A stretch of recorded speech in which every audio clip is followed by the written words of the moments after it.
Mr. Scott offers Carolyn a cup of coffee. Dr. McCoy moves a bowl of fruit. And Chekov doesn't remember the Cheshire cat, but he does remember the Minx cat. Hello, everybody, and welcome to The Seventh Rule with Cirroc, Lofton, and Walter Koenig. Hello. My name is Ryan T. Husk, and today we're doing a review of Star Trek, the original series. Season 2, Episode 2, help me out here. Who mourns for Adonais? I think that's how you say it. Adonais? That's the way I've always said it, and God knows if I don't know, nobody does. Adonais. Who mourns for Adonais? Everybody in the comments below, let us know your version of that strange word that I don't know. Written by Gilbert Ralston, directed by Mark Daniels. This was September 22nd, 1967. Where were you? How you guys doing today? Oh, you're talking to us. Oh, yeah, I'm fine. How about you, sir? Right. Yeah, I'm good. I'm all right. You know, this was an interesting episode, and rather entertaining. I thought a little bit for me. I was intrigued by it. Well, let's also give a very special thanks to Creation Entertainment, because guess what? On March 8th through 10th, there is a Trek Tour, Trek to San Francisco, their convention. Dozens of Star Trek celebrities are going to be there. Cirroc and I are going to be there. We're going to be partying with you. You got to go. There's going to be a Seventh Rule podcast panel. It's going to be so much fun. That's March 8th through 10th in San Francisco, just south of San Francisco, Burlingame, right next to the San Francisco airport. Super convenient and easy. Go to creationent.com for more information. That's creationent.com. All right. Walter, what do you remember about filming this? Do you remember this episode? I remember, yes. Oh, yeah, absolutely. I remember the episode, first of all, for a very prurient reason, because I found Leslie Parrish to be stunning, and I was told that she was glued into that outfit she was wearing. And I kept looking at the lights, praying that they would melt the glue, but they didn't. But she was just lovely. It was interesting seeing it again. I don't believe I've seen it since when it first aired.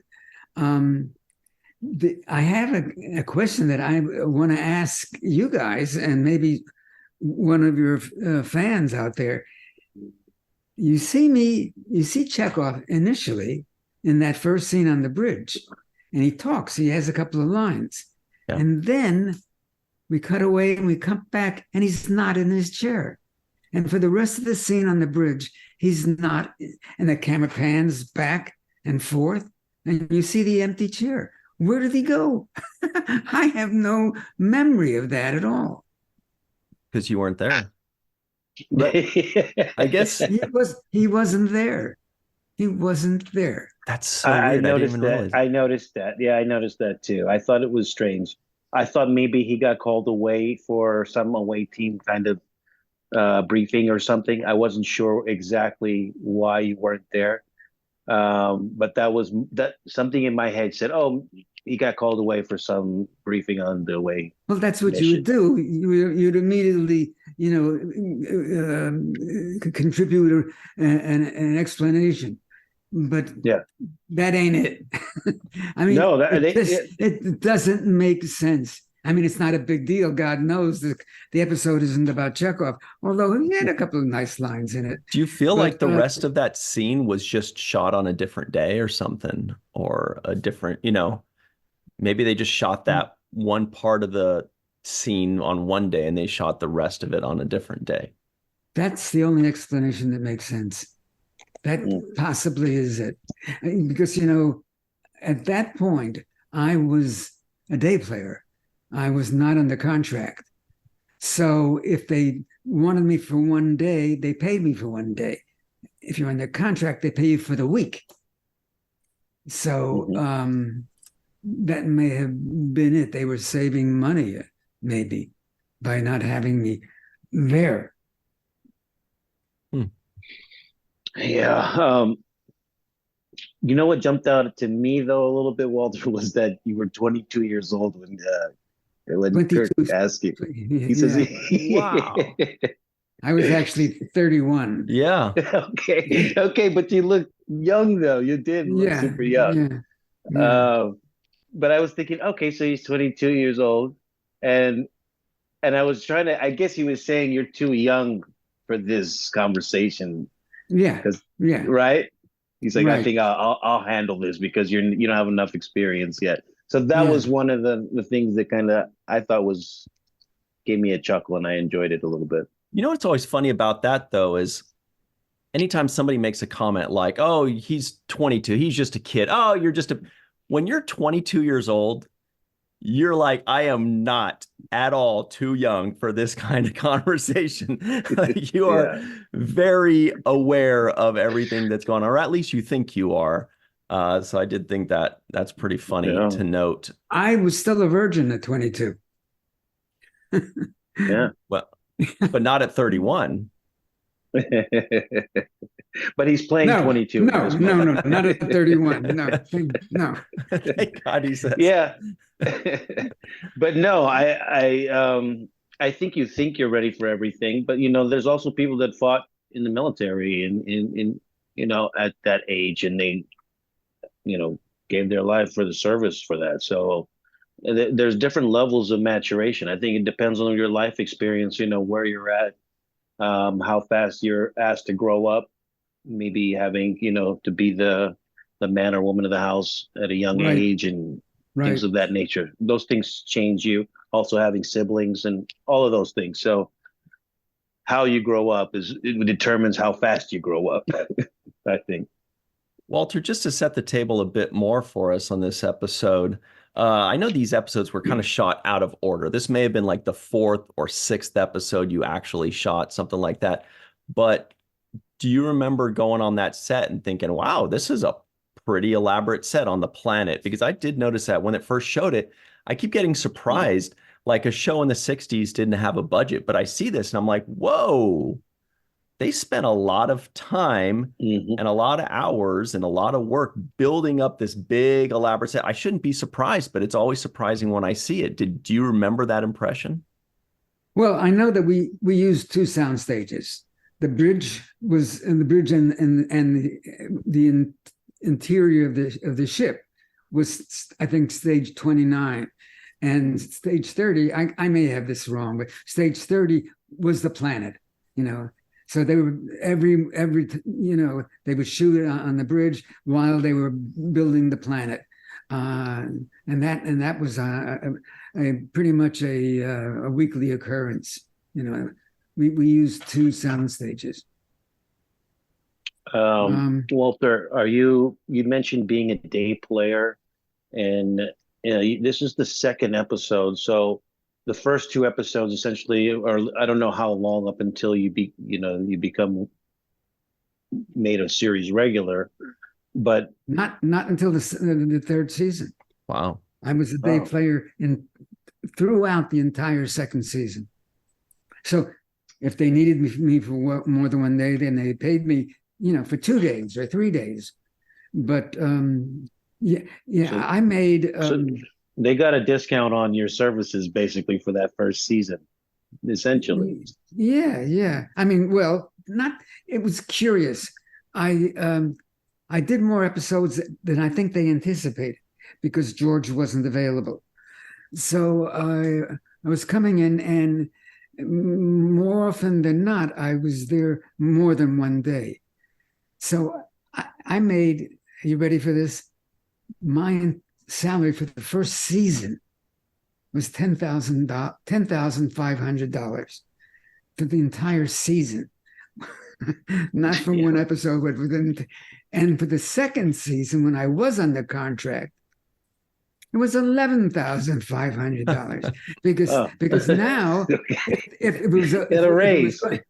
Well, yes, some raise. 15%. But now the sense was that if it was going to just be a day, they weren't going to use me, in the 3rd season. They bring in somebody to sit in that chair. Mm-hmm. So, you guys notice? Sorry, go ahead, Cirroc. that just makes me think. Oh, but it means to me that you were doing a great job. Where they're thinking, okay, they start you off like, let's see, on the day player type thing, and then they say, well, this guy's doing great. We love him. Give him more and give him more, because it looks like your role is growing just in these last 2 episodes, from what I see.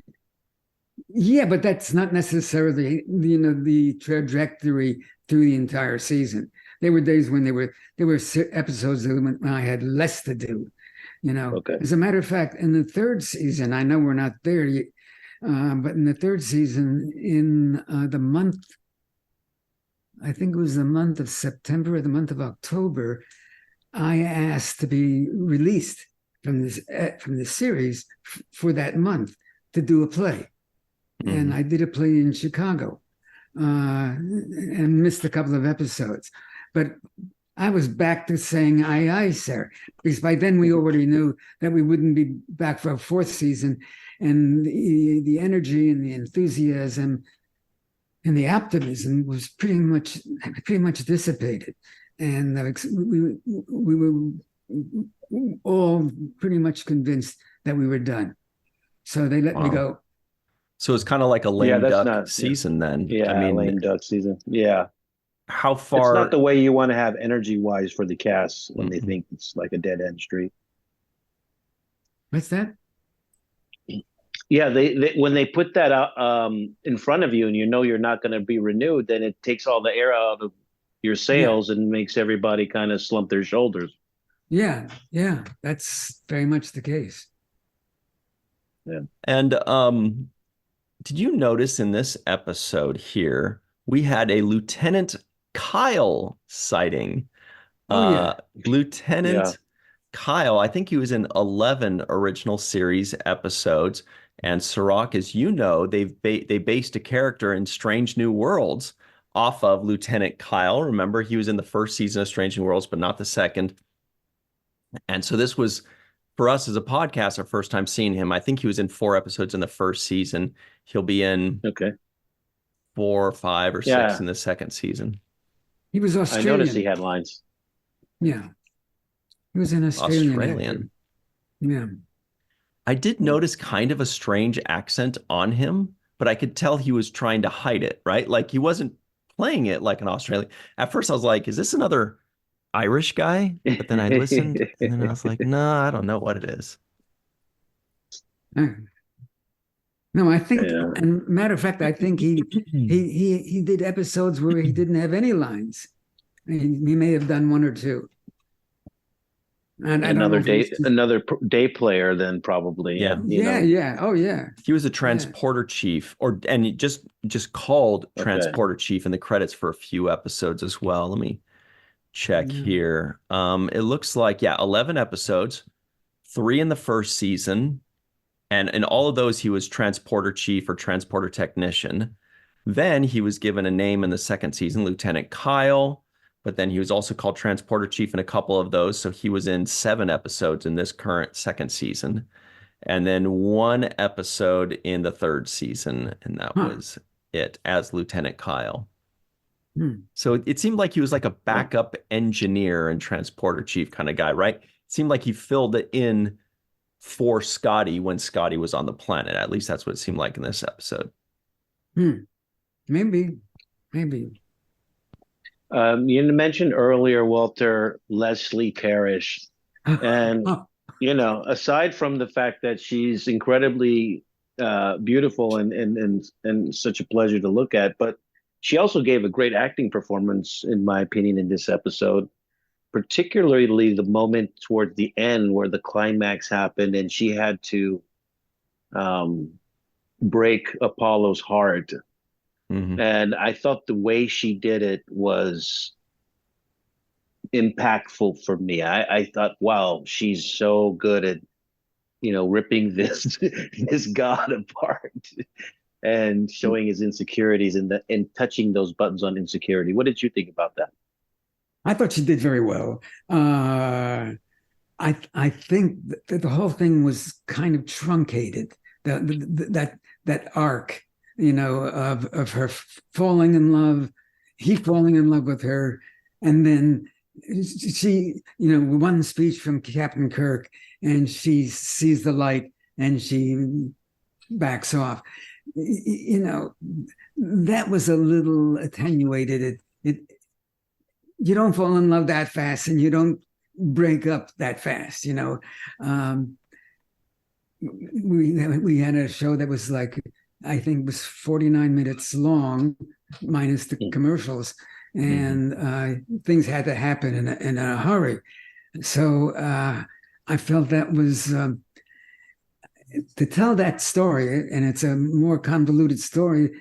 I think it demanded more time. It could be a fascinating concept. You have this god-like creature, this species, who is so vulnerable. He's incredibly vulnerable, which makes the character fascinating. And I think as a consequence, he did an awfully good job. Michael Forrest, I think he did an awfully good job. I've always boosted him as one of the actors that I enjoyed having had on Star Trek, being part of our group. I get what you're saying. I think it was difficult for me to believe entirely because it was so short. It was, I love you. Oh, I love you. Oh, I've got to, and Kirk says, and that's an interesting thing too. Kirk's speech is that, you're a human being, and you can't be in love with something that's energy. It's not even a human being, which is kind of contrary to a philosophy that we were instigating and we were promoting. That everybody should be able to get along, and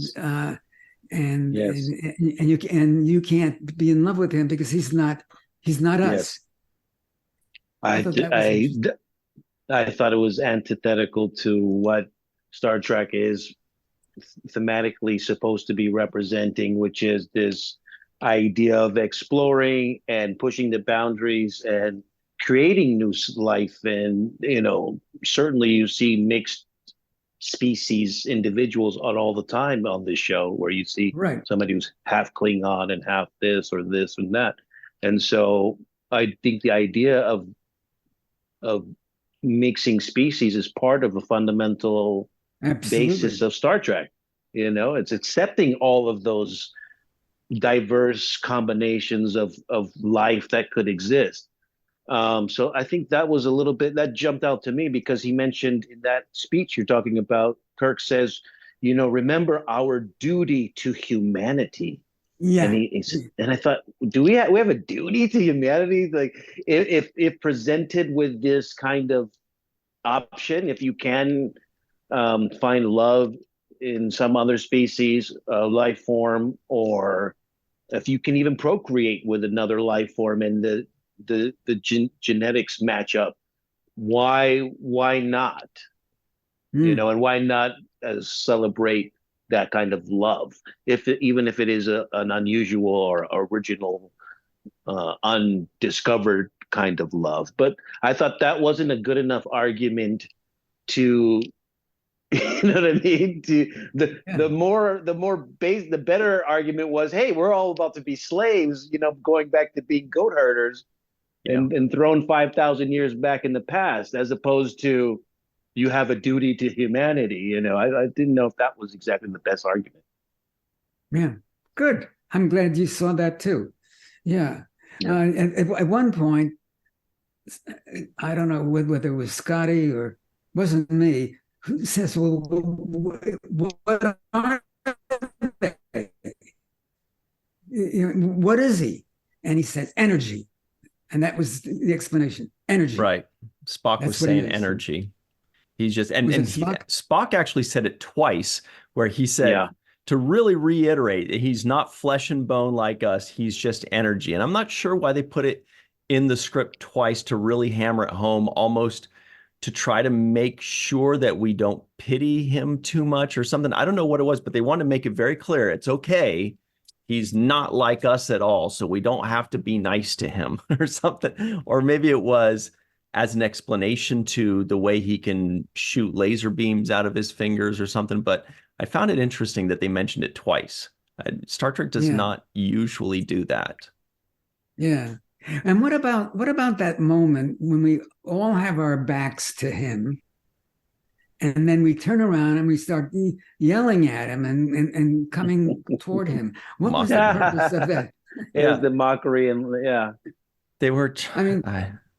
They were trying to irritate him. I think you were trying to irritate him to get him to focus in on trying to, point his magical thunderous laser bolts at you, so that when he did that, he would be weakened, and then I guess you would attack. There was some plan of attack. That's what I gathered from that mockery moment. And they said he would kill us, and then Kirk said, "Not all of us." That was kind of the plan of like, if he expended all of his energy, then they could take him out. But right before that, what was funny was he said something like, "Turn around, I'm talking to you," and then Kirk goes, "We're busy." We're busy right now, turning our backs to you.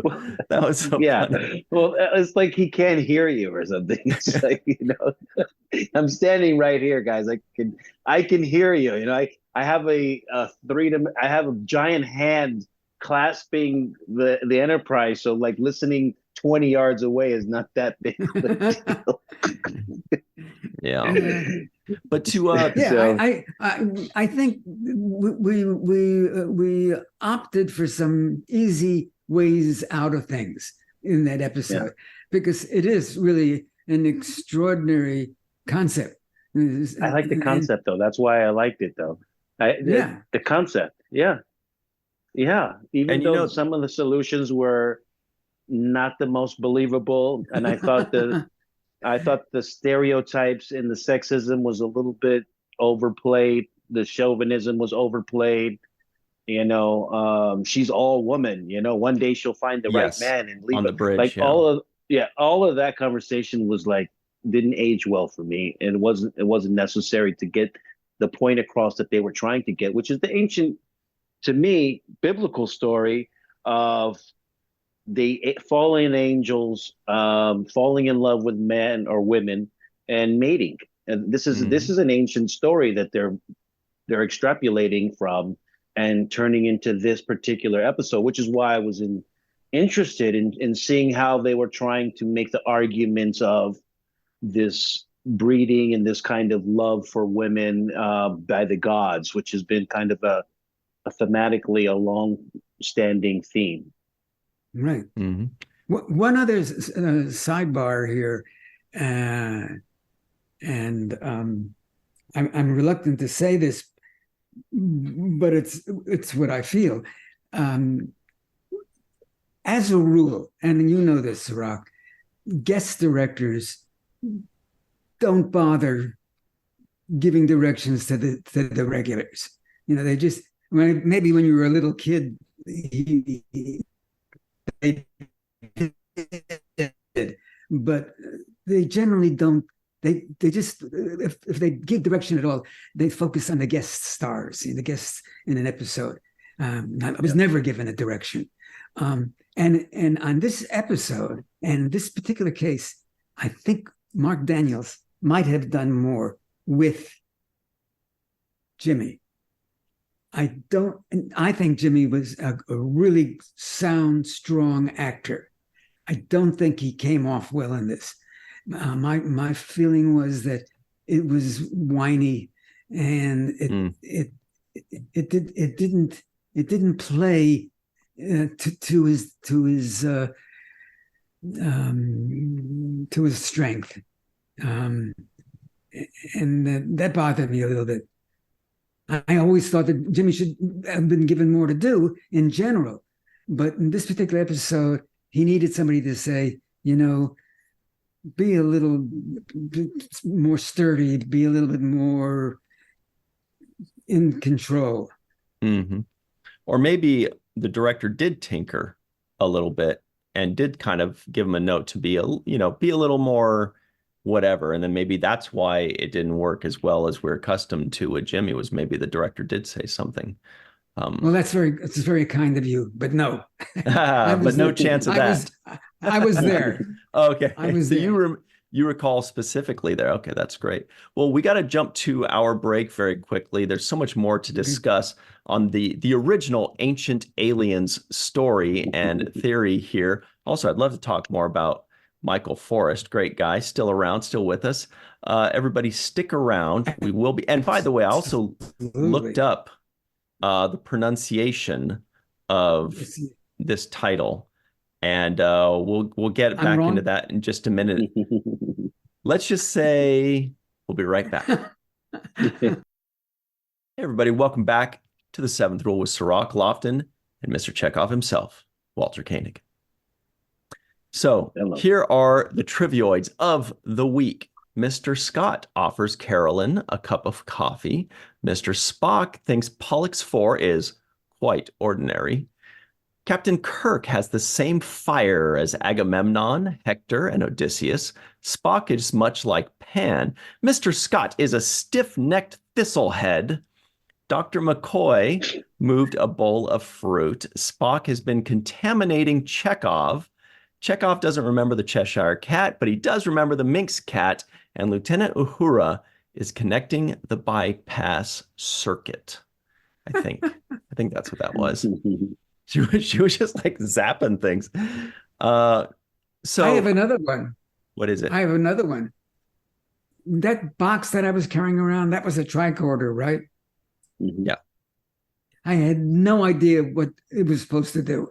I was carrying it around like I was looking for copper in the ground or something. Yeah, kind of like a metal detector. Yeah.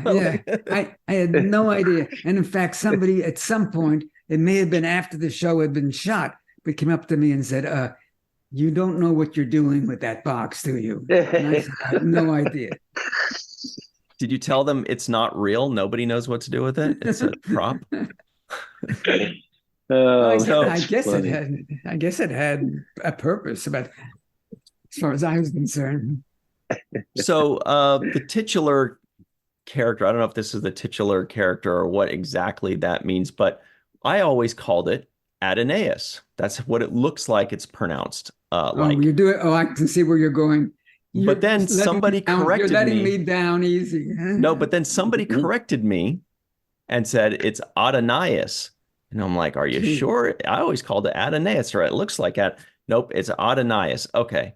So then I pronounced it Adonais. And Walter, you said Adonais. And I'm thinking, that's what I thought it was. So then I Googled it. Now, our friend Google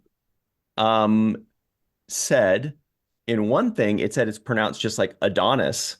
I'm like, that's pretty weird. It's a weird spelling for Adonis. And then another one said, very clearly the English, British English, American English, and Australian English pronounces it Adonais. So it sounds like 3 out of 5 are saying Adonais, and I think that's good enough for me. Okay. I first heard the word when I was at a thrift store. I saw this old Testament, the 5 books of Moses, and it had a gold leaf at the end of the pages. So I thought it stood out on the bookshelf. I said, I'm going to pick up this book. And it turned out it was a study book for the 5 books of Moses. It was a study guide. As you read the Old Testament, it had references on the bottom, and it was really like a university level book.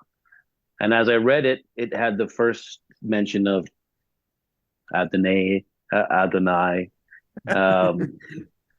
In that book, it also had the name Elohim or Elohim. And these are Hebrew names for God, or in this place, plurality of God, gods. And so that's where the origin, it's a Hebrew origin. That's where the name comes from. That was my first time running into that word. By the way, I added, why were you looking? You're not Jewish. No, I'm not Jewish, but I'm interested in studying stuff, and I read Okay. I mean, the Old Testament is part of the New Testament in my Okay. opinion. So you need one to really understand the other. Hmm. Um, So maybe we were and a talking lot of the New about Testament, yeah. the Yeah. Hebrew pronunciation of it is possibly different. Is probably possibly uh Adonais or something like that. That's very confusing for Yeah. me. But that maybe that's what it is. I just want to jump in and say that I added a word to the script. Oh, what was that? Oh, Well, oh, you want to know? yes, Stay tuned, yes. everybody. We'll be right back. No. Right. They were saying Ulysses instead of Odysseus. That's the way that it was in the script. And I said, it's not Ulysses, it's Odysseus. Wow, And, good knowledge. and Shatner said, he's right. That was probably the only time in 2 years, 7 movies. That's the nicest thing he ever said to you. Yes. Okay, so we got that in there, and this was that was one of going to lead me to my other thing, which is one of my favorite lines in this episode is your line when you say, "And I am the czar of all the Russias." I rewound that a few times because I thought that was Right. it was just rightfully delivered. The timing was perfect on that because it came after the serious moment where they played the musical cue like dun dun dun, and then you come on top of it with the comedy and completely changed the mood up. I loved it. I thought it was special. Oh, good. Good. Well, it was, there were, several occasions when they actually tried to take advantage of the reason they had me there. And that was, so we went to buy a little old lady in Leningrad and things like that. Gene Roddenberry, I had a meeting with him between the second and third season. And this is before we were going to be switched to Friday night, when we were going to be Monday at 8 p.m. Perfect time for Chekhov's fans. So in that second season, there was dialogue that was indigenous to the original conception of the character, and then Gene, when we met, he said, taking that stuff all out, it's juvenile and sophomoric or something. So we didn't use that joke in the third season.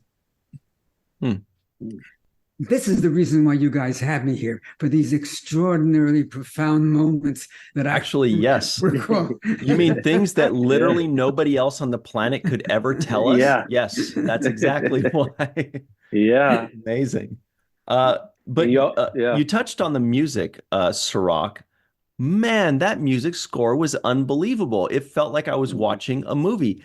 It hit me when, when Apollo was zapping them and there was a big battle kind of situation. And then afterwards he sat and the music was just blaring. And then afterwards there was like a more sad, melancholy kind of music. And I realized this is like scoring for a movie, not for a TV show. This is unbelievable. They were going for a big dramatic show there. You could tell that they were trying to do something that had never been done before. They were trying to break barriers and really wow people. And it wowed me 50, whatever, 7 or 8 years later. What did you guys think of the music? I'm not conversant with the music. Did Alexander Courage write that? Let's check. Yes. Well, no, that was theme music. He did the theme music. I don't know who did the scoring. I'll check on that. Yeah, I felt like the music was big. There were moments where I noticed it a lot. It just complements the whole thing. I also noticed the way the close-ups were, when Shatner gets his close-up and he just gets those really tight shots, The lighting looks really amazing to me. I think the background colors with the close-ups, it looks great. The whole color, the texture of the of the frame looks amazing to me. And I think one of the things that I've noticed about Star Trek is it is the close-ups are unique and they have that futuristic feel to it because of the backdrop with the panels and the way the lighting is. It gives me a sense of they're on this ship. And I think it also adds a level of quality to it that I feel is tangible. These really colorful close-ups. And now it's interesting you address that, because in the other episode we saw it as well.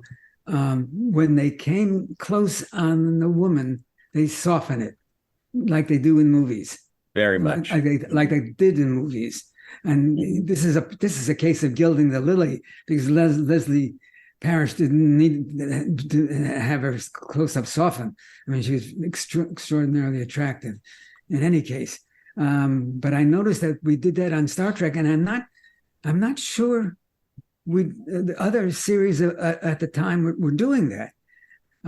Certainly they were doing it in the movies, In the movies, yeah. Yeah, but it's a motion picture quality shots. Some of these shots, Spock had one. Just the way it's framed. I was going to bring that up. I think I know the one you're talking about. And by the way, the music department in total, I looked that up. Yeah, it was Alexander Courage, composer and theme music. Jim Henriksen was the music editor, and Fred Steiner was the conductor. But there was a shot on the bridge that I really noticed, I really liked, which was it showed Sulu, Spock, and Uhura all in one shot. And it was like Sulu in the foreground, obviously, then Spock, and Uhura was more in the background, but she was also turned in between them. And it just kind of was like this perfect little shot. And again, I shouldn't be surprised by these things, because in the 60s, people still went to school for it and studied it and did all this. But I'm like, wow, that's a really good shot, And then it makes me want to pay more attention to these shots. Like maybe I'm paying attention to the story so much that I'm missing, how great the rest of the crew was at what they did. Yeah. Possibly. Yeah. It's also the way they shot that soundstage and made it feel bigger than it was for the Greek set. I felt like it was big, and could have been, an outdoor space. And that was another thing that I thought was done well. But the thing I did kind of laugh at was when they had Uhura and Spock in that little, whatever they were, tight together in a shot, in a two-shot, and she's working on the panel. And I'm thinking, who wants to work under those conditions with somebody like Spock over your shoulder telling you, I need more, like, do it faster, do it, like give me some shoulder room, like, you can't be in this little cubby hole with me over my shoulder. Right. Talk about micromanaging. Especially because it showed earlier in the previous scene that Spock had some garlic for lunch, and so she was just like, "Come on, I'm trying to work," Yeah. Give me some room. How did you know about the garlic? I could read it on her face. She was like, "Okay, guy, I'm trying to work, so I'm zapping metal here." I love the fingernails. She had great fingernails. Oh. Did you notice that? Yep. They're very, very. It was just the kind you need to have when you were working with wires and things like that. And I wanted to ask you about the biggest, very delicate fingernails. I wanted to ask you about that crazy ship rock that happened in the beginning of the episode when the hand kind of clasps on and everybody goes flying, down and tumbling. I was like, "What?" One guy landed under the table. Yes. Duck and covered. And I thought that was a little bit extreme. I mean, they've gone up against so many different things. That was a little bit. The director was like, "All right, everybody, like completely 45-degree angle or something." It was a little bit too much to me. I can see that. I can see that. I watched it like 3 times because I like to focus on one person's performance for the dive. Yeah. And everybody Versus others. tends to have this similar reaction. I think we all do when we're in that kind. We throw our hands up, but then in like you think about it in real life, do we do that? I don't know, because I can't remember how many times I've been actually in real life on a ship that's being hit by a giant hand. But when you're on the cruise ship and you find rocky waters, you walk around with your hands up, right? Like, whoa, it's crazy.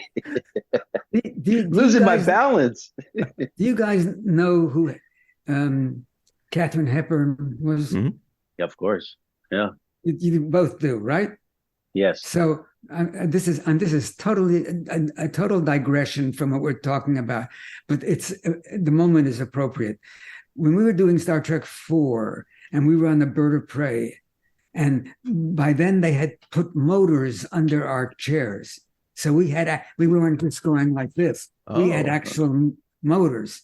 And we got to the end of the day, and Leonard was directing, and we went on Bird of Prey, and he says, "Okay, that's a wrap." And I said, "Leonard, no, not yet. I have an idea." I said, "Turn on the motor under my chair." And he says, "Quiet, everybody." And he really got very serious because I took charge. And so they put the motor under my chair, and everybody stopped. And they turned and looked at me, and I said, "I've always loved Spencer Tracy." I mean, you don't know what that refers to. You had to have been there, Cirroc. Yeah.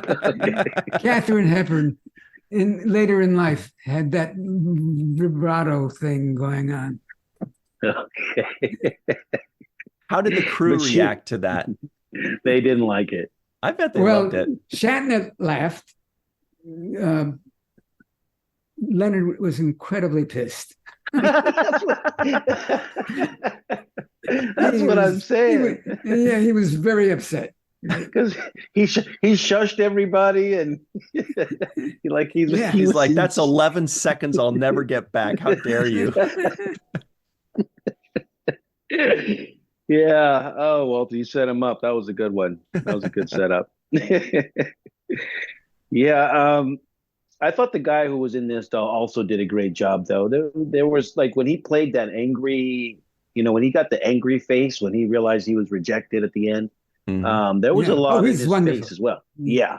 Well, let's talk about Michael Forrest. Yeah, Michael Forrest. Yeah. I was surprised at how many lines he had in this episode. He had the most lines, and he had big chunks of lines, and so I didn't realize he was used so much and really drove the story so much. And Michael Forrest is still with us. He's still towering. I don't know, he's like 6'3" or something, 6'2". He's a very big man, very friendly, nice guy. But I was very pleased with his performance. I was very impressed with his stature. He seemed very big and tall.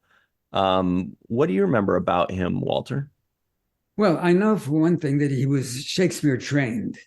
That was his background, and it showed. I mean, I thought he did. It didn't show in terms of posturing or anything that was negative. It just showed in terms of command, and it's a really interesting role because on the one hand he's omniscient and omnipotent. On the other hand, he's extremely vulnerable, and when she rejects him, it's very painful, and I buy it. I totally bought his feelings that he loved her and she was not available. So yeah, every time I see Michael, and I've seen him over the course of all these years, I frequently I tell him how good he was and how pleased that how lucky we were to have him on the show. Yeah, I thought he did an excellent job. Like you said, Ryan, a lot of lines in this. Carried it. You mentioned the Shakespeare. The Shakespeare to me came out in lines when he was saying stuff like, "So it was in the beginning, drink the sacramental wine.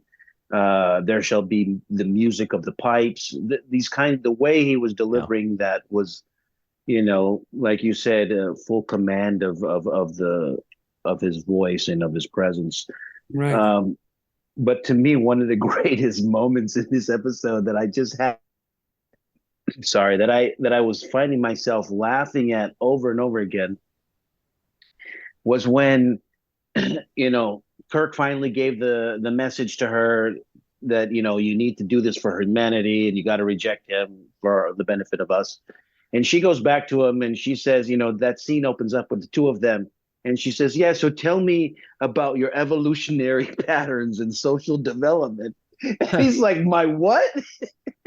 And it just reminded me of just moments that as a guy, when you find yourself, you feel like things are going good for you. And then all of a sudden it's like, can you tell me about your evolutionary path? Like, what are we talking? I thought we were good. I thought we were going to go back to the house and watch a movie or something. Now we're talking about social development, and I don't know. So I thought that was so funny when the way he said, "My what?" Like, what? I thought I had this in the bag, and you're asking me like a complex question about some stuff. I don't know what you're even talking about. So that was my moment that I really enjoyed it. When I laughed, I didn't. Sorry, go ahead, Walter. No, I was just going to say, I wrote down a moment that he had too, because I thought it epitomized the character and the history when he says, "You shall complete me, and I you." We don't talk that way, but it would seem very appropriate to me for him to say that. Very lyric.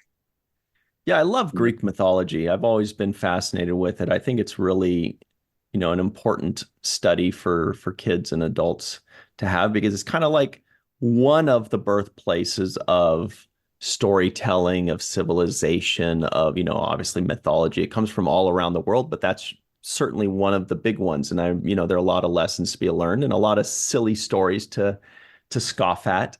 But one thing that made me laugh, though, totally unrelated, was when, Kirk and Scotty and Bones are cooking up this scheme of how to defeat him. And they're like, Scotty's like, well, I don't want her to die. And they're like all serious and we'll figure out a way to do it. And then cut to immediately just showing the two of them making out.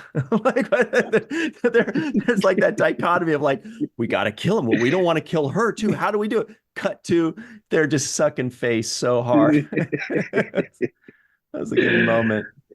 The real quick, the one trope that is used in Star Trek a lot, and Cirroc and I've seen this very often now in different series, is the ancient aliens kind of thing of treating superior aliens, superior technologically, as gods, viewing them as gods. You must be a god, whether it's, the crew of the Star Trek show visiting a Bronze Age planet, and they think that they're gods, like they thought Picard was a god in The Next Generation, or whether it's in our own human history, we view these other aliens as gods.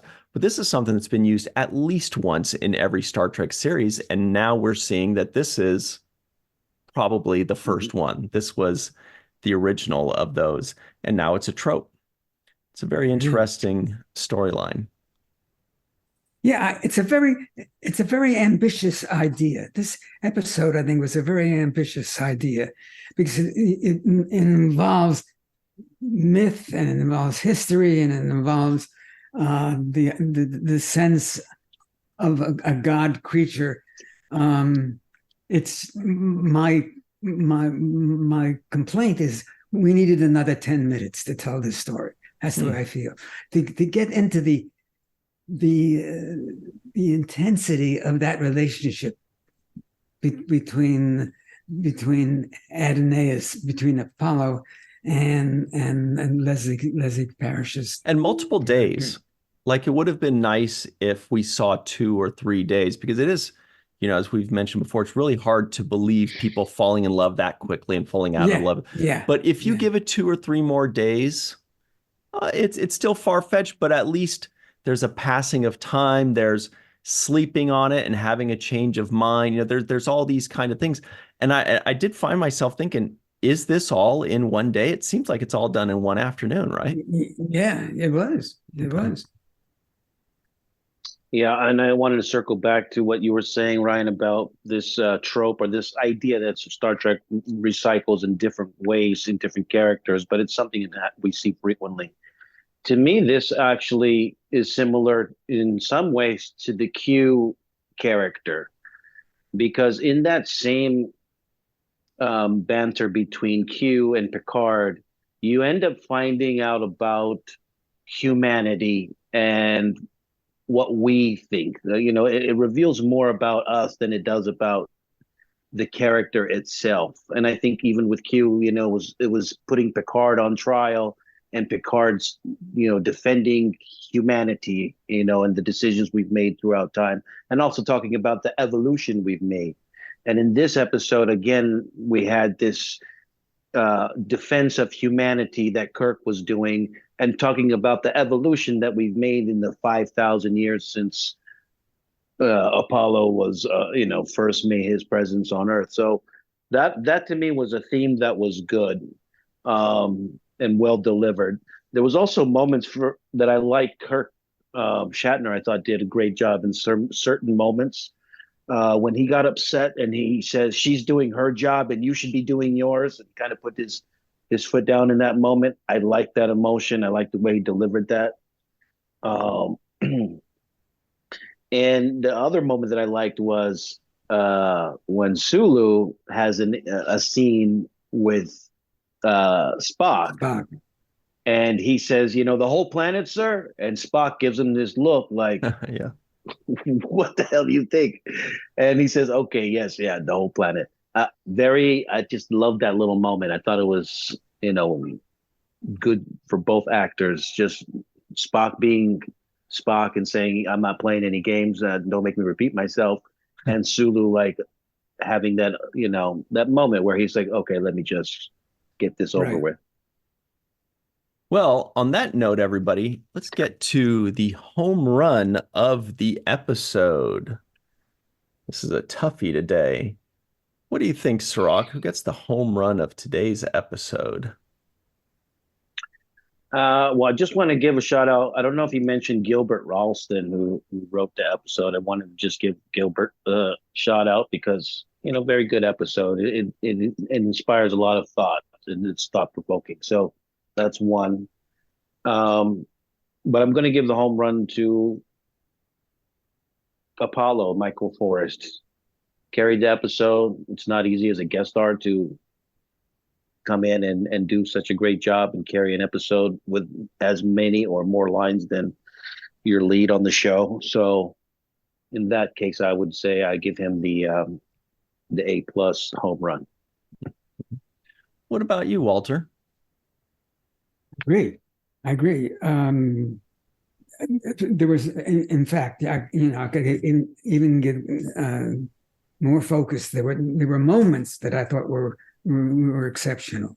When you saw the vulnerability, when you saw what was really the incompatibility of being a god and being so, all powerful and being so sensitive, really seeing this whole construction that he had about having these people be to worship him and returning to a time when he was top dog, and now it's all collapsing. Those were very very dimensional moments, and as I say, I totally agree with Cirroc. I think he was extraordinary. Mm-hmm. Well, I went into this episode expecting it would be Michael Forrest because he's so great. And it is for sure for me a home run, but I'm going to cheat and give 3 home runs because I also think that this lady, Leslie Parrish, did a phenomenal job. Didn't really expect that because I remember he was kind of the main character of this episode, but she was fantastic. Kind of almost playing 2 roles, the role on the bridge and then the role as almost, a goddess at some point. But also, Walter, to Chekov, because Chekov is going to have a lot of episodes where he's going to say, aye, aye, sir. There are going to be some episodes where he's not there. But this was the one where we're really seeing a lot from him. He's carrying a lot of the story. He's cracking jokes. He's saying all these things. I was like, this is great. We're getting actually a lot of Chekov. And that's kind of the nature of Star Trek. Sometimes people get like a lot in an episode. Sometimes they get a little or not at all. But this was a really good one. 3 home runs. Let me add to that really quickly to compliment Walter as well. Another Chekov moment that it was subtle, but I had to rewind it, is when you pulled out your phaser to use it and you realized it wasn't working and you gave a look at it. It was a really small thing, but it sold me. It was like, what the hell's going on here? And I love that look that you gave. So I had to rewind it. And I put down when you try to fire your phaser, it made me laugh. So I have to second Ryan's home run on that as well. Great. Yeah, if it made you laugh, mission accomplished. Thank you. All right. Let's also say thank you on that note to Homer Frizzell, Dr. Anne-Marie Segal, Eve England out in Wales, Yvette Blackmon-Tom, TJ Jackson-Bey out in Missouri, Titus Mohler, our good pal, Mr. Mohamed Noor, a.k.a. Dr. Mohamed Noor, Tierney C. Dieckmann, Anil O. Polat, traveling around the world, Joe Balsarotti, Mike Gu, Dr. Stephanie Baker, Carrie Schwent, Faith Howell, Edward Foltz, my live in Tokyo, who's waiting on the other side.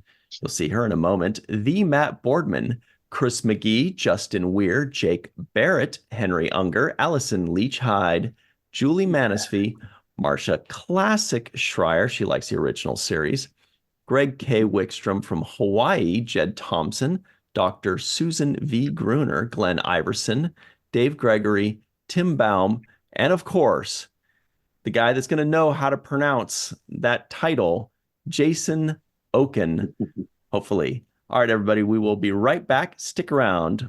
We'll be right back on the 7th rule. Hey, everybody, guess what? It's the free-for-all. Look who's here, Melissa Longo. Hi. And Jason M. Okun. We've got Dr. Susan V. Gruner.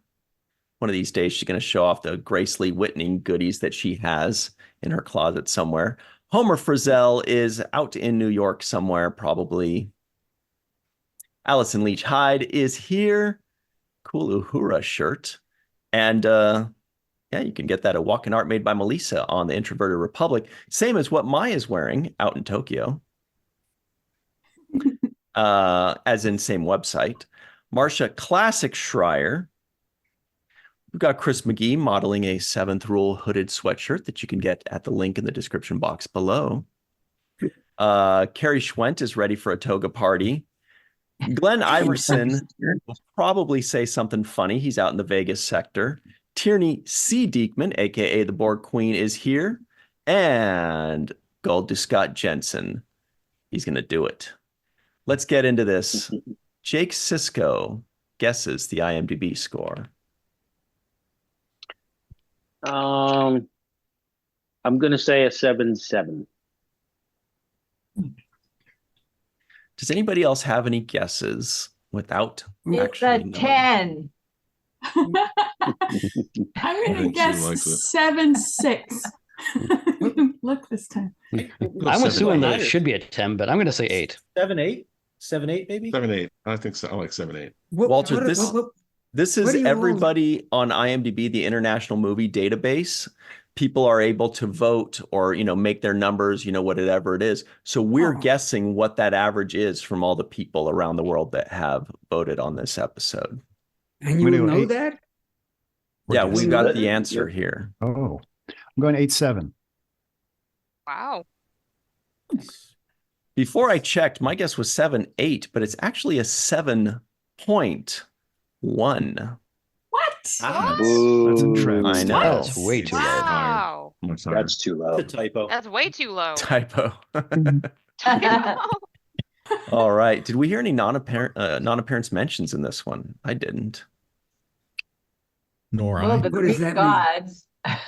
somebody that was mentioned, like their actual name or they were referenced, but they weren't actually in the episode. So we're fighting for them to get royalties. All right. Melissa Longo, will you please get us started off on the right track? What did you think of this particular episode? I really, really liked this episode a lot. I'm loving how pleasantly surprised I am by these episodes and how good they are. And I love the use of language and the dialogue. Like when Kirk says to Scotty, stiff neck thistlehead. I can't even say it, but stiff neck thistlehead. It's so good. I thought the acting was really good. Leslie Parrish and Michael Forrest did an excellent job as Apollo and Lieutenant Palamas. And but these episodes have a tendency to spark my imagination. And I love that because of the style and because of the style of speech and because of the costuming. I mean, these costumes are beautiful. I also like the dialogue, and I like watching Bill Shatner as Kirk. He's always got something going on behind his eyes. He's a smart actor. And I have to say that I love Walter Koenig's timing, his comedic timing. It's so natural. It's really wonderful to watch. And then the banter between Chekov and Kirk was great.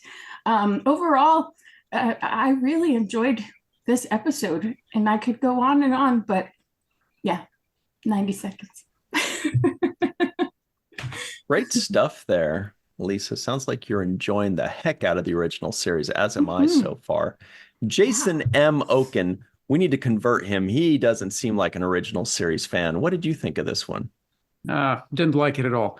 Now, in reality, I think we're going to be seeing a lot of this looking at the second season of the original series. It is perhaps one of the best seasons of Star Trek ever. So it's no surprise that this is a wonderful episode. It's a bona fide classic in many ways. It looks great. The performances are wonderful. I mean, you can argue whether Shatner went a little big at times, but that's just a matter of taste, frankly. Again, I think Mark Daniels' direction is great. I mean, obviously, Jerry Finnerman was absent a little bit there at the beginning when they were doing some bridge scenes, it looks like. But I think, again, everything looks terrific and everything is spot on. There's a lot to say about, at least from what I've read, about the putting it together and how the story developed, the script developed from Gene Roddenberry's original idea to how everything was, again, put together. But it was absolutely wonderful. And again, it's just a pleasure to sit back and watch, and it stands up. That's one of the things we're going to say again and again. It's been almost 60 years and things stand up. And you can't say that about pretty much any television of the era or much, much later. Great stuff. Thanks very much, Jason M. Okun. Dr. Susan V. Gruner, what's up? It's good to see you again. What do you think of this one? I loved it. I cried with the opening credits and the scene and everything. I just missed that so much, the original stuff. I took a boatload of notes. I'll just say that, Walter, I had such a crush on you. I know you probably don't like that you look like Davy Jones, but I was totally in love with Davy Jones in the Monkees. You did such a great job. You were just so cute. I loved Uhura. They had her doing stuff, with the soldering, whatever she was doing. I love Leonard's technobabble. I wonder how many takes did it take him to get all that out? I'm just curious. I love that they used the soft, what's it called, the soft filter on Leslie whenever they did a close-up of her. I love the humor. Just everything about it, the lighting, the uniforms, the dress, how colorful it was. Absolutely amazing. I thought some of you might have thought that it was a little hokey. I just want to give a gentle reminder, and I'll do it fast. This was so great for 1967. Women could not get a credit card until 1974. They couldn't get a checking account on their own until 1974. The birth control pill was made available in 1960, but women really couldn't get them till the late 60s, early 70s. And of course, Roe v. Wade was in 1973. So this was a big deal back then to have women on the bridge, a Black woman on the bridge. It was just amazing. And that's why we fans back then had a hissy fit when they canceled the show. And this shows one of the reasons why we did that. It was just so fabulous. It's a 10. Yeah. Great stuff. Thanks very much, Dr. Susan V. Gruner. All right, everybody. Homer Frizzell is here at long last. What did you think of this episode, Homer? Did you watch it?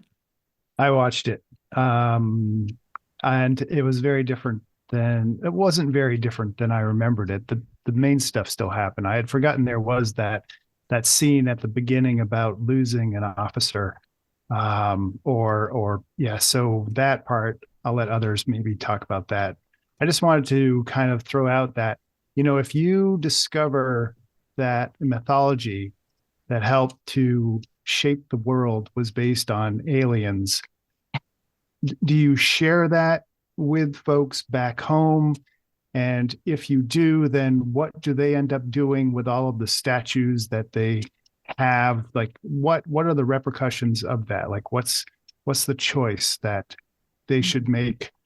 Just curious about that side of this episode. I loved it, of course, and I agree with Susan. I think it should be a 10 as well. Excellent. Yeah. Thanks very much, Homer Frizzell, who, by the way, currently resides in Walter Koenig's former apartment complex. Yes. So, Walter, the wall behind me, on the other side of that wall is the apartment C. Jeez. As I recall, you were in 2C. Right. Yeah. So back behind me there is C, and this way is the building north of here that you would have seen from your apartment. Huh. How interesting. Yeah, that's interesting. No, I mean, this is really interesting. I mean, I lived there in the 40s, 1940s. Wow. I'm curious. I mean, we've got a couple of sconces, and I feel as though they have the sconces in every single apartment in this building. So you can see one there, and there's another one over there. I feel like maybe you had a couple of sconces as well in your living room. Don't remember. Maybe. I don't remember. I know my living room looked out on the fire escape. That's what I remember about the living room. Great stuff. Thanks very much, Homer Frizzell. Good info.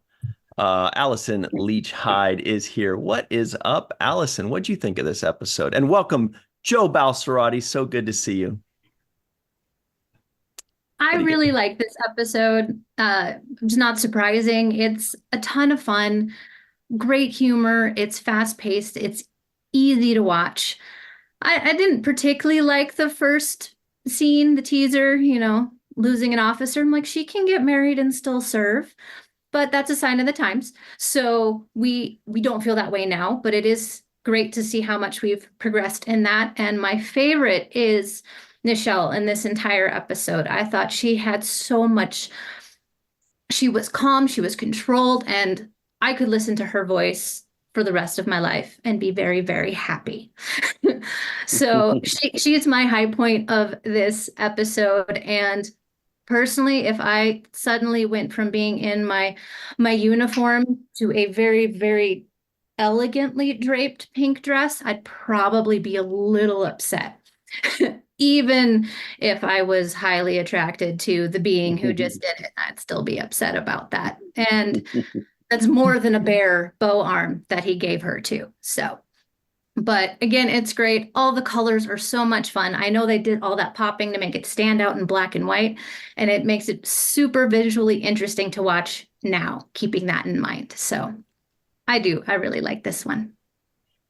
It's a very good point. He might have given her an option of a few outfits and her say, I really don't feel comfortable with that one. I just met you, bro. But good stuff. Thanks very much, Allyson. Mai is live in Tokyo. What's up, Mai? What'd you think of this one? Hey, I think it's a great title. It's the poem about John Keats had recently died. But it's acted out. The poem is actually acted out throughout the script in this episode, so that all we're thinking about are the gods, I think. I mean, specifically Apollo, who plays the role of Adonais in the poem. And interestingly, the name, we talked about this earlier before we came online, I'll just briefly mention it. Adonais has an extra A added so that it's spelled the same as the name for God in Hebrew, as for example, at the beginning of the prayer over the wine at Passover, Adonai, as in Baruch Atah Adonai. But that's cool. What I went and looked at the poem itself. In the 39th stanza, it says, "Peace, peace. He is not dead. He doth not sleep. He hath awakened from the dream of life. 'Tis we, who lost in stormy visions keep with phantoms an unprofitable strife." And then later in the 47th stanza, it gives us the title of it, "Who mourns for Adonais? Oh, come forth, fond wretch, and know thyself in him aright." It's the poem is saying, and I think what this episode is saying, why are you so upset? Be happy for him. He's free of this hellhole that Rome has become. And again, the image of life on earth being the really sucky thing is being stated. And finally, the last two lines of the last stanza is the real Star Trek pitch when it says, "The soul of Adonais, like a star, beckons from the abode where the eternal are." And I love that this title is, it's elevated, it's educated, the references, the inferences are right there. I especially like the literature quality of this episode. It effectively acts out what's written in the poem. And it's not the last episode to do this, but it's certainly the first. And quite well done it was, I must say. That was well done too, Mai. Thank you very much. Great stuff. Marcia, classic Schreier. She knows all about the original series. What do you think of this one? Well, it's one of my favorite of all of Star Trek. And I agree with Jason, the second season of the original series is one of the best seasons of all of Trek. And I'm going to be repetitious because you can't say enough about the acting of Michael Forrest and Leslie Parrish, and the scenes where they're crying at the end. I mean, you can't help but cry along with them. But the acting of the entire cast, and everybody had something to do other than hailing frequencies open, which that was great. And this episode sparked my interest in Greek mythology, which I find so fascinating. So, and the dress. Can't say enough about that dress. Good stuff. Everybody got to love some Greek mythology. Thanks very much, Marcia Classic Schreier. The Dark Lord, Chris McGee. What's up? What do you think of this one? Well, I thought it was a great episode, just like everyone else. Although the first lines in the episode spoken by Lieutenant Palarmus when she says, "A strange lack of intelligent life on the planets in this system," I immediately assumed they were just in our solar system. Yeah. I did like when Kirk was ordering Sulu to adjust the forward tractor beams to repel. And it reminded me of a young ensign on the Next Generation who is so proud of turning his school project tractor beam into a repelling beam. I'll briefly mention that I'm sure that the debates have raged on for years surrounding Kirk's line in this episode. "Mankind has no need for gods. We find the one quite adequate." Right. Especially after our recent reviews of Who Watches the Watchers on Next Gen. But I won't go into that right now. I'm sure we'll have plenty more to say and things left unsaid. So I'll just mention the two some kind ofs in this episode. Nice. Kirk, in the very opening captain's log, says the Enterprise has been stopped in space by an unknown force of some kind. And then later, towards the end, Spock says, "Is there a structure of some sort near you?" And my favorite memorable quote of this episode is McCoy quoting someone else, actually saying, "To coin a phrase, fascinating." Excellent. Perfect delivery, too, by the way. Carrie Schwent is here in her toga party gear. Everybody that's just listening in, you're missing out. What's up, Carrie? What'd you think? I really, really liked this this episode. I like Maria. I love ancient Greek, ancient Egypt, all the pantheons of the various gods, and a couple of them are included behind me. I decided to look up all the different people and drawings, whatever, of Apollo. So you've got the two Apollos for Battlestar Galactica. You got the theater. You got the space probe. Couple of NASA things. Hercules, and this one here is the Apollo from Hercules: The Legendary Journeys, which I love that series so much, and its sister series Xena. I have rewatched that many times. It is campy as hell, but I love it. And some interesting, she had Palamas had a very some fantastic facts about Apollo, though she was slightly wrong in one of them. Apollo's mother, Leto, was not human. She was a Titaness.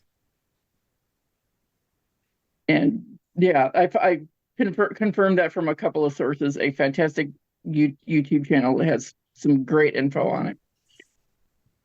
And there's a whole story about the laurel origin of why he loves laurel leaves. I'll say that for things left unsaid. Chekov was so adorable in this episode. The Tsar of all the Russias. That line just makes me crack up every time. I would love to know what the Russian version of Alice in Wonderland might actually be like. And my headcanon says that the fluffy creature that he was referring to are tribbles. Unless somebody tells me otherwise, that's what my headcanon will say forever. One last thing, Kirk was very excellent in this thing. I have one tiny nitpick though. When he was holding her hand, trying to tell her that she's got to spurn Apollo, if you look really closely, his thumb rubs her one knuckle just a little bit.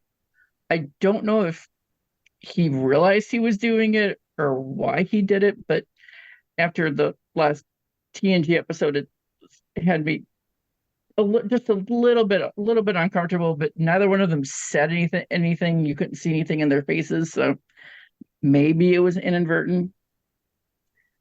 But I do have my quick haiku, because for TO episodes I'm doing haikus. So the haiku for this episode goes as follows. Giant floaty hand. Apollo demands worship. Time to join the wind. And if a toga party breaks out, I am here as security. Keep everybody in line. Security, it says. Yeah, security. She was a Titanist. Weird. I hear they have a shot for that. Am I right? All right. Awesome. Thank you, Chris. Glenn Iverson is here. He's out in the Vegas sector. What'd you think of this one, Glenn Iverson? You are a serious TOS fan, if I remember correctly. Oh, absolutely. TOS and I have a lot in common. We were born the same year, but I absolutely love this episode. It's one of my favorites. Wanted to start with a couple of little bits of trivia. I'm not sure if my video is working. It looks like everything's pausing, but if you can hear me. Yeah. This you can tell this is a second season episode because DeForest Kelley is in the credits and they're still yellow and not blue. We find out in this episode that Chekov is 22. And I believe this is the first and possibly only reference to the nuclear electronics lab on the Enterprise. That's cool. But I think one of my favorite parts of this episode was just the fact that, that this Apollo actually could have been, he and the other gods could have actually been the basis of our Greek mythology on Earth. It's extremely possible. And I also say, you have to give Apollo a hand for the way he entered into the scene. Boo this guy. I'm sorry. That was great. Where's the hook? I have a whole bunch of other notes, but I think we can leave them for things left unsaid. Great stuff. Thanks very much, Glenn. Tough act to follow, Tierney. What do you think? What'd you think of this one? I thought it was gorgeous.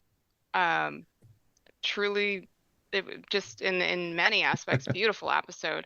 I do have a question for Walter, though. A very silly question, and it might have been asked before in some of your earlier meetings, and it did surprise me to just come out, oh, how old are you? I'm 22, and you weren't at the time. You were just 30, and they brought you on to at least from the little trivia, apparently attract younger viewers, which it did, and you were, you had your Davy Jones hair and you were very cute. But for you personally, what was that like? How did that feel? Was that odd to be playing someone so much younger? I mean, it's not really that much younger, but from 22 to 30, and have to wear the wig and the hairpiece and be there to bring in the younger crowd. Do you have any thoughts on that? Well, I'm an actor. This is just part of the game. I was playing high school students before I joined the Star Trek world.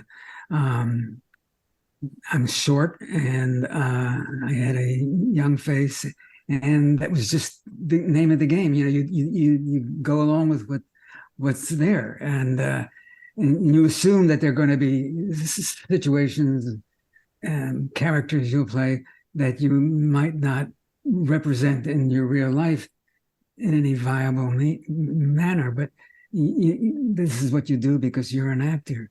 I never played a monster. I never got into makeup that that changed my looks. So I don't think my situation was different than most actors. I think we're all prepared to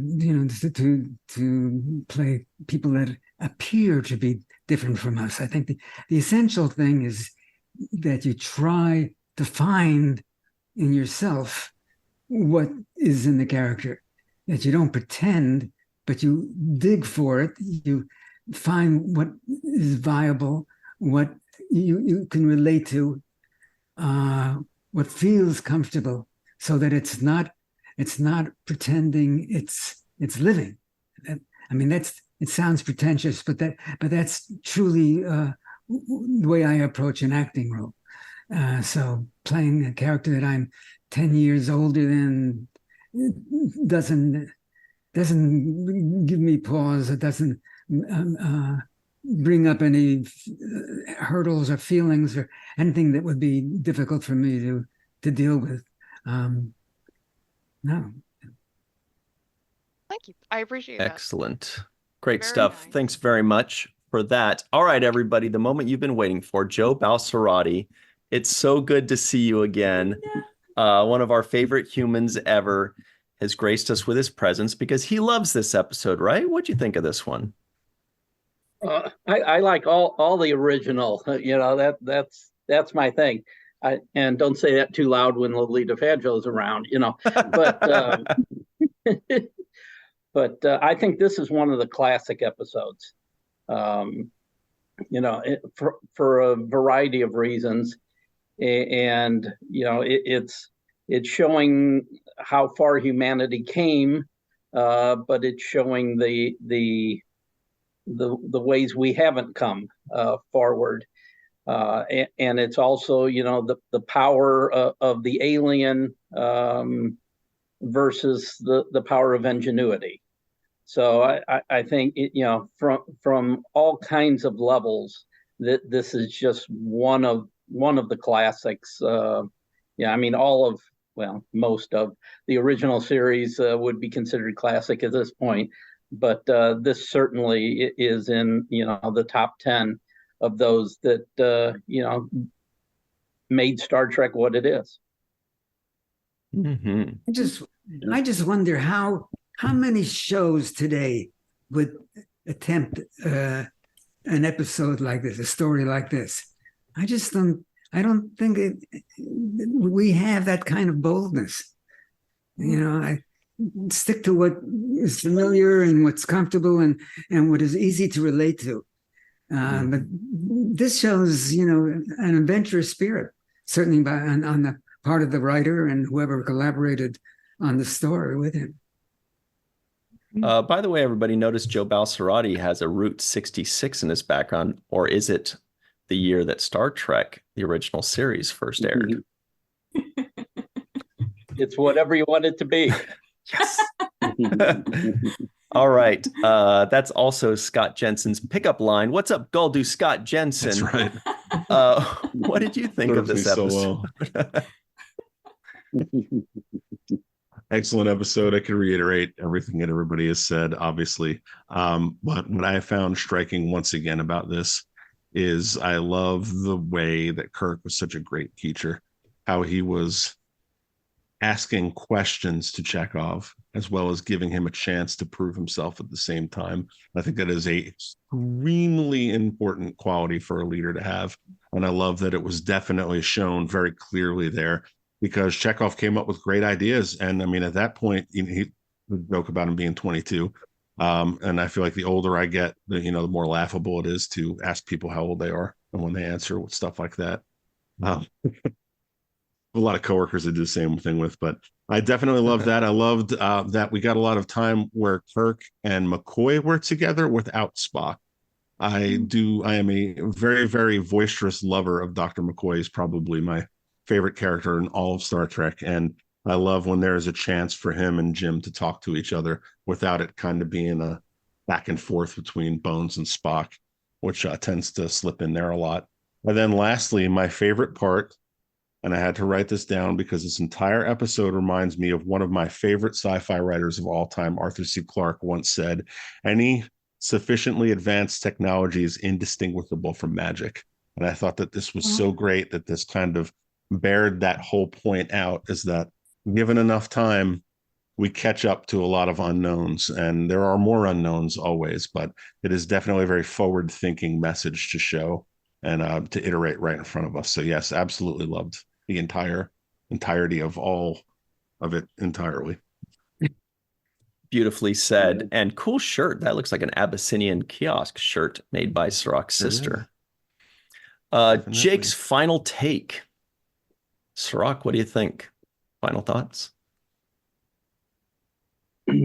One thing that jumped out to me was that they have an A&A officer on the ship for anthropology and archaeology.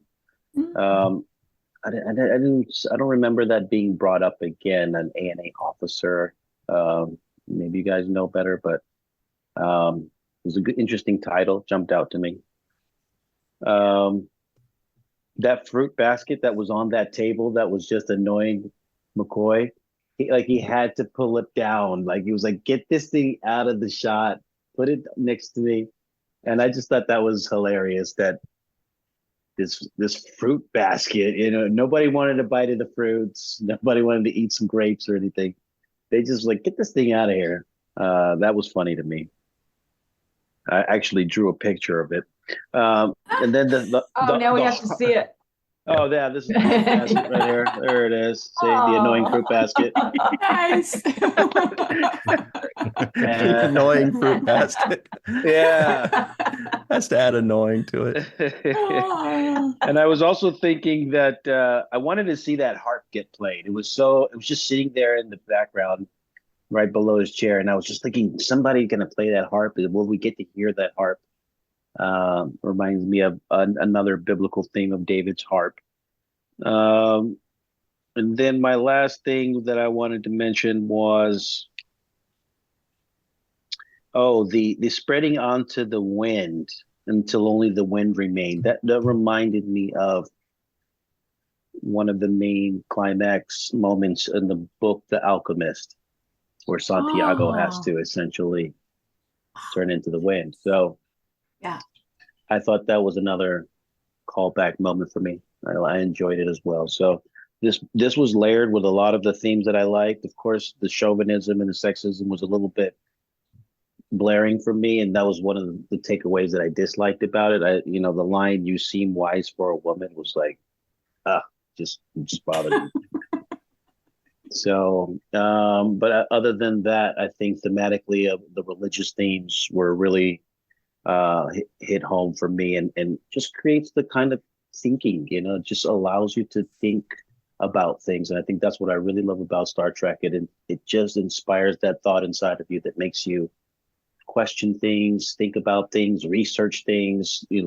Let me look into Adonai and where does the origin of those words and where does it come from? So all of this is good for just your understanding of the world around you, and that's one thing I love about this show. Well, Walter, any final thoughts to send us out? Yeah, very profound thought. Somebody mentioned one of the speeches that I was giving, and that I was interrupted in the speech. And that was what was supposed to happen, except that I got to add a couple of words because they didn't come in quick enough. So the words fluffy, the fluffy, that was also my extraordinary contribution to the dialogue.